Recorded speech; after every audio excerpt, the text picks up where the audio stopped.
Mais j'entends cette petite musique, qui est notamment la petite musique du ministre de l'Intérieur, qui considère qu'il n'y a pas de lien entre l'immigration et le terrorisme, au motif que M. Koulibaly était français. Oui, bon, français, ses parents aussi d'ailleurs.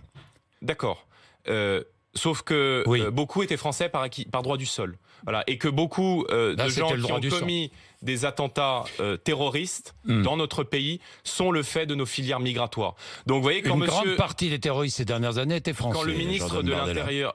Vous pouvez affirmer, mais je affirme pas, ça. Je pense que honnêtement, les gens qui nous écoutent aujourd'hui dans leur voiture rigolent quand on leur dit, quand le ministre de l'Intérieur vient leur expliquer qu'il n'y a pas de lien entre l'immigration et le terrorisme. Pardon, je trouve que ce déni, si vous voulez, jusqu'au bout, dit quelque chose. Parce que moi, je veux bien parler du séparatisme, mais on peut pas mettre en cause le séparatisme si on parle pas de l'immigration. Parce que vous voyez, il y a 30 ans dans notre pays, il n'y avait pas 200 000 mariages forcés, il n'y avait pas 60 000 excisions, il n'y avait pas un enseignant sur deux qui s'autocensurait dans les classes. On parlait pas du voile, à part dans l'affaire du voile de Creil. On parlait pas du burkini.